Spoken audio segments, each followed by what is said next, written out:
I think Amik Robertson will be your nickel. You could see Branch at one safety spot. And I know people are kind of down on Kirby because of the year he had last year, but Kirby's center field range and ball hawking skills are very much valued by this defensive staff. You kind of sense that talking to some of the guys. We talked to Jim O'Neill, one of the new defensive assistants here. Yeah, they're elite. He's elite at that. They love Kirby still. Like he was playing hurt, we found out. So like I think that adds some context. So if you put Branch at one safety spot, Kirby at another, that probably moves Iffy to the bench. But look, you put Branch back at nickel on a certain look, and then you put Iffy back there next to Kirby. You can mix and match based on personnel. So like that's why I'm curious to see where he ends up landing. I put him in my preview story because I think he's one of the most important players on this defense, especially in the secondary. So wherever he lines up, I think we'll have that trickle-down effect elsewhere on defense. Yeah, I mean, the more we look at this and the more you talk about it, I mean, it certainly seems like to me that they are trying at least to be as flexible as humanly possible in all areas of the field defensively. It's not the same, but it's not unlike what Baltimore does. I think the more I think about it, like in a perfect world, I wonder if that's Aaron Glenn's perfect world, is to be able to play like the amoeba, like we're going to mix and match fronts and we're going to mix and match coverages and you don't know what we're doing. We're going to have like 8 guys out there who could fill any spot and you don't know what we're doing. You know what I mean? And they have guys at every level who you don't know what they're doing. You know, like Brian Branch could line up at 5 spots and you don't know what the hell is going on. We just talked about one with Jack Campbell, right? They've got Hutchinson and all these other guys up front that are athletic and can move around and do different stuff. Houston, like, it really makes me wonder. And all their linebackers can rush and blitz and do different things. If we won't see more of that, if that might not be a wrinkle this year. I'm just saying that off the top of my head. I have no idea. Like, Are we going to at some point see, them? Yeah, just start tinkering with Branches getting some reps here. Now he's moving over here. You don't know where, that to me feels like, because I think he could handle that. And I think the idea would be get him comfortable at nickel because he's going to be a nickel. But we want him to be comfortable and confident if we drop him and say Kirby's coming or playing up and you're going back. We want him to be comfortable enough to do that like a starter.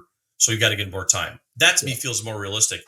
And if that's happening, that's really cool. And that people should be excited about that, because if they're going that way, that would be awesome. I mean, I don't know if they will, but like they have the potential to, because they have a lot of talent, a lot of athletes here. You're essentially talking about positionless football. Yes. Defensively, which pretty much, except for DJ and some of these dudes who can't get out of there. But yeah, That's what Baltimore does.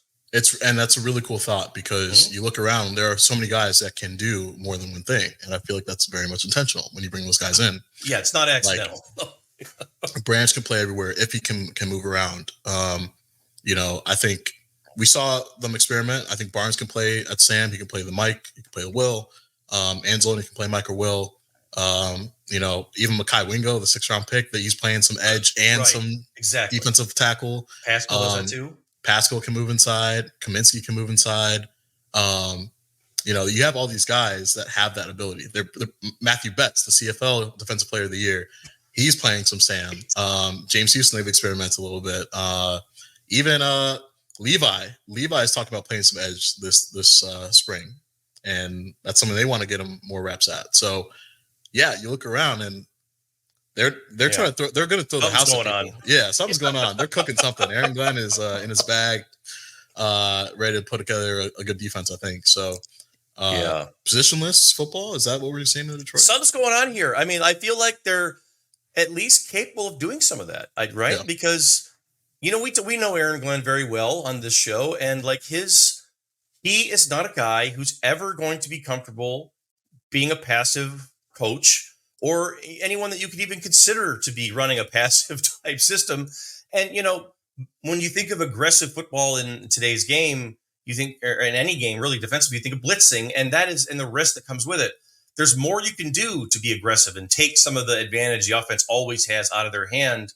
And I do wonder if mixing up and moving guys around, you can't do that until they're ready. And that's the thing they've talked about so much, is anytime I ever ask, like, hey, what do you think about this? That? They'd be like, no, we're not doing any of that. And it would just be like, shut up.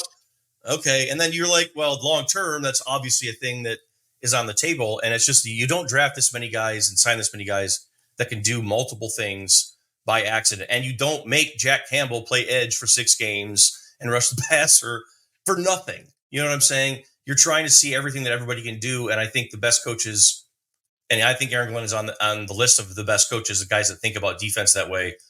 Every year they go into it and they'll take my best 11, my best 15, and we find a way to get the maximum out of them to make the most chaos. And like that is, I feel like what they're trying to do.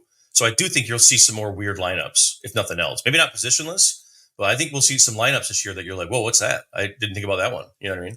And they will have to pick and choose their spots because I'm not totally confident that gotta be careful. They'll be able to pull the plug when they need to, because that's been an issue for them over the years.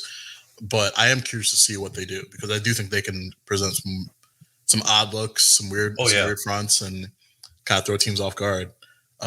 So yeah, I'm fascinated by that. That's really good. I'm glad you brought that up, because they're as versatile athletically as anybody. You know, we see all these young. ESPN I think did they did a thing on young talent, right? And Lions had a crap load of guys on that list. 7 on the first or second team, yeah. The top 100's coming out right now, and they're going to have a bunch of guys on that list, and they're all going to be guys that are under 25. Yeah. Like they've got really good young athletes on this team, and you know, it's hard to say with the defense. Like, I feel like they're building an offense that is built to last beyond Ben Johnson. I feel like their offensive system is built here with Dan to last beyond whenever Ben Johnson leaves, that whoever the next person is that runs it with Campbell will be whatever. It's harder to do that with the defense if your head coach is not a defensive coach.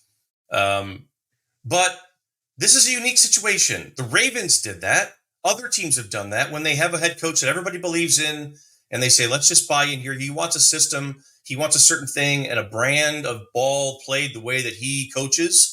And if AG is trying to do that for Dan Campbell, then it wouldn't shock me at all if we see some weird stuff, which could be cool. I think they, like you said, they need that. I think that's how those guys are most comfortable, when they're just cut it loose and let it rip. And I feel like he's been trying to do this for a while, but I do too. They're just never ready. Yeah, they're always hurt. Never been ready. Too young, whatever it is, and just like I feel like this is the closest it's going to get, probably.